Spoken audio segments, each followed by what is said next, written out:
What's one thing you can do or stop doing to live better with headache? You'll learn the top 10 anytime resolutions to help you find headache happiness on this episode of the Headache Channel.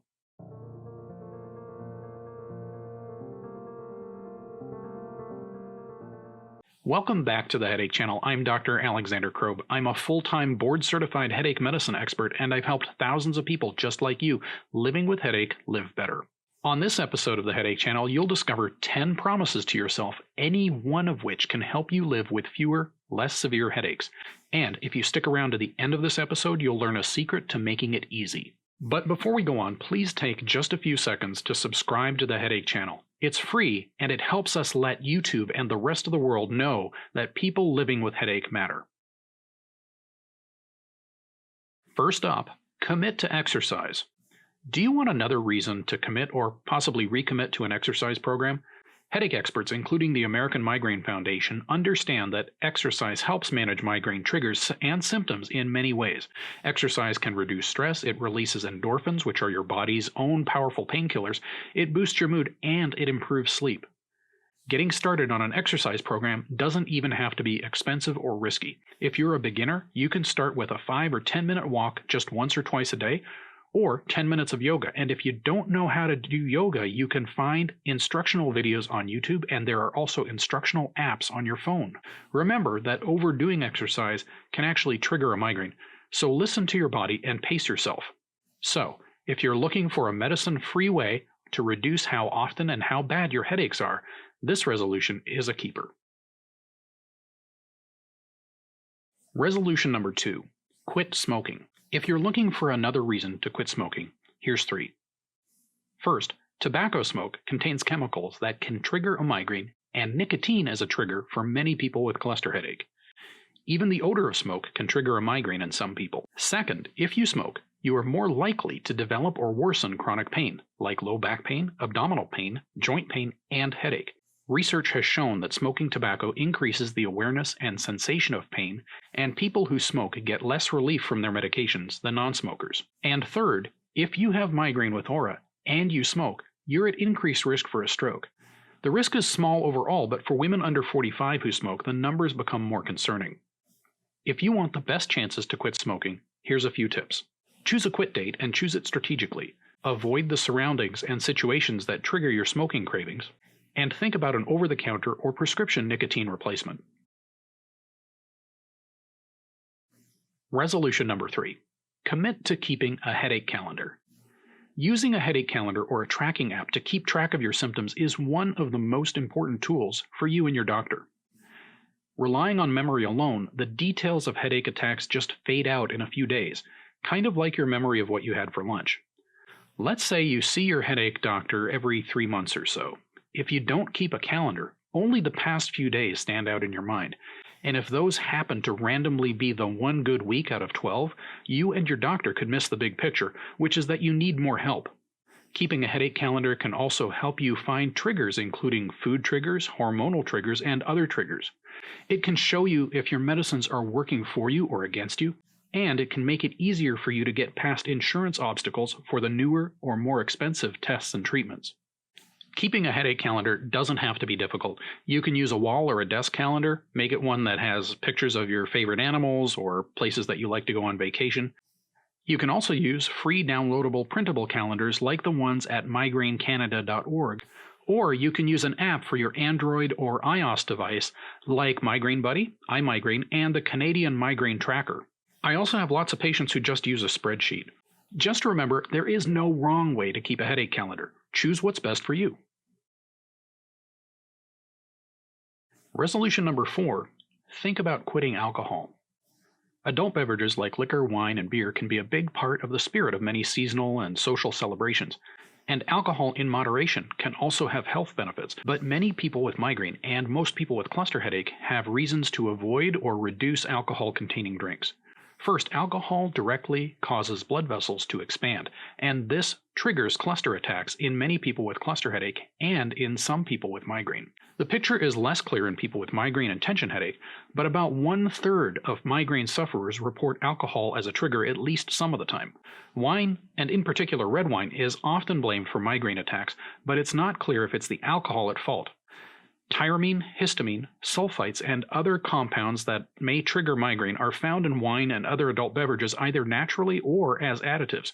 And take it from me, even moderate amounts of alcohol can contribute to weight gain and poor sleep, both of which are bad for people living with a headache diagnosis.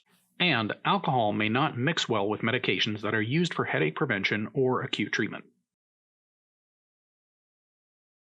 Resolution number 5.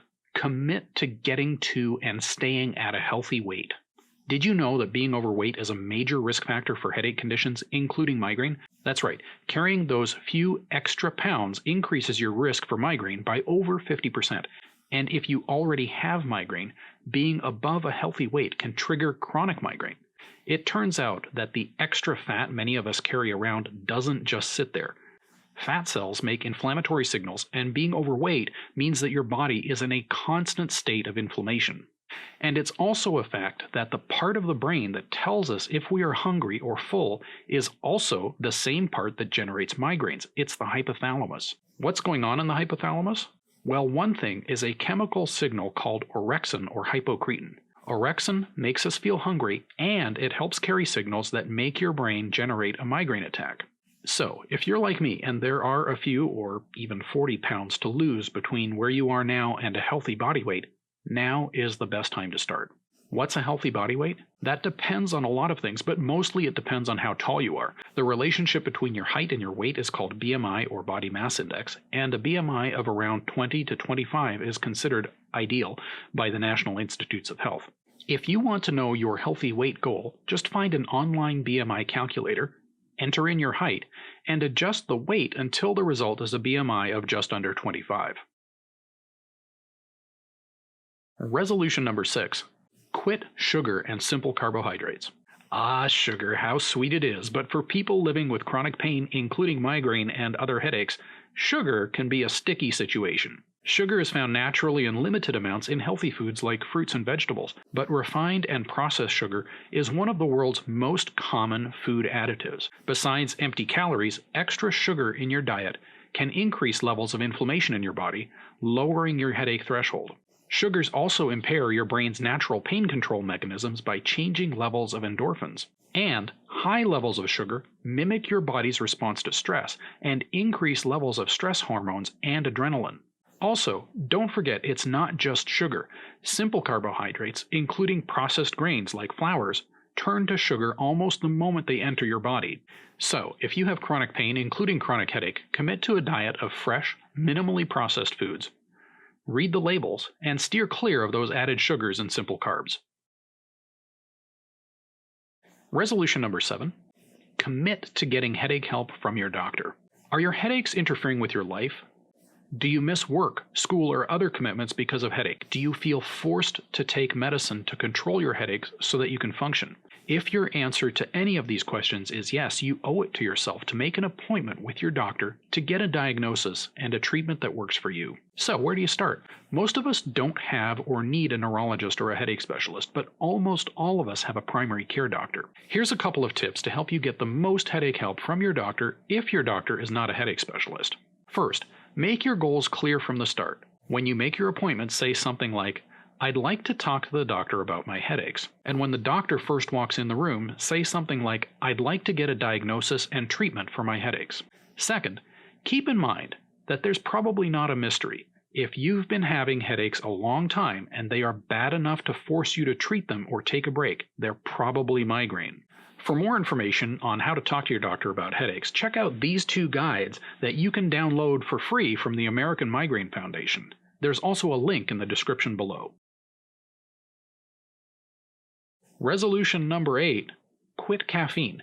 Caffeine. If you're like 90% of the world, you use it in one form or another. It's actually the world's most popular drug. Maybe you start your day with a 16-ounce drip or a large tea, or maybe you refresh yourself with a Coke or a Mountain Dew or maybe a Rockstar. But if you have a headache diagnosis, caffeine can be a double-edged sword. Many people with migraine know that a cup of strong coffee can stop some attacks, and caffeine is the secret sauce of most over-the-counter migraine remedies like Excedrin, and in prescription medicines like Fioricet. But the trick with caffeine is that its headache benefits disappear quickly the more you use it. If you have caffeine every day or almost every day, your headache brain can develop a tolerance to caffeine. When you try to reduce or skip your regular dose, you're likely to get a caffeine withdrawal headache. It feels a lot like migraine. If you're someone with headaches more than 1 or 2 days a week, especially if you have migraine, using caffeine more than a couple of days a week can lead to worse headaches more often. So, how do you know if quitting caffeine could be worth your time?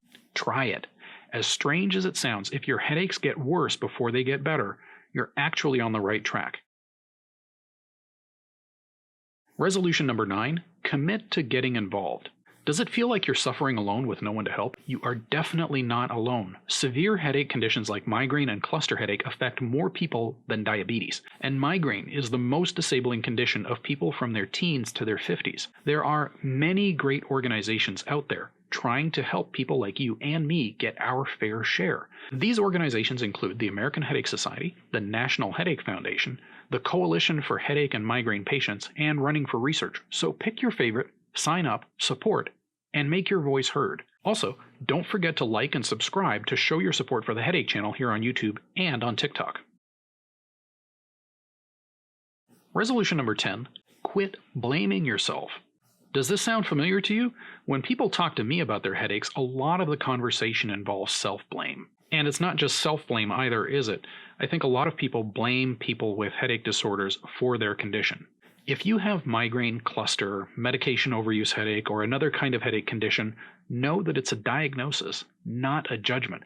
It's a recognition of something that will get better, not quickly or easily, but with time and some teamwork. And I have seen this happen again and again. People just like you who make steady steps to a life with fewer and fewer headache days and more days filled with being a full person.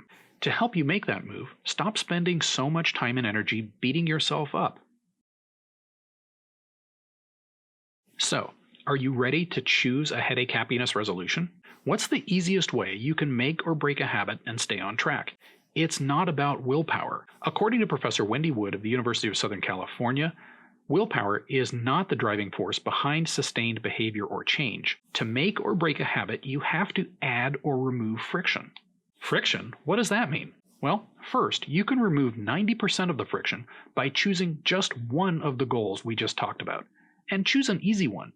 Say you choose to make exercise a commitment. You can remove friction by making it easy and introducing some fun and reward. If the gym is your favorite thing, the best choice is one that is closest to home and has the best access at the times you need it. If your headache happiness goal is to eat less sugar, add some friction. Remove those sugary temptations from your pantry and your cupboards. No matter what your end goal, make sure you set plenty of easily reached in-between goals. And build in some fun. Plan rewards for those smaller victories. For more insight into the role of friction in helping achieve positive change, check out Dr. Wood's book, Good Habits, Bad Habits, The Science of Making Positive Changes That Stick. There's a link in the description. That brings us to the end of this episode of the Headache Channel. Remember that the Headache Channel is for information and entertainment only. It's not medical advice. If you need medical advice, please see your doctor. If you found this video helpful, please give us a like. Subscribe now and click the bell icon to be the first to know about our latest episodes. And check out these other helpful videos. I'm Dr. Alexander Krob. Thank you for watching, and see you next time on the Headache Channel.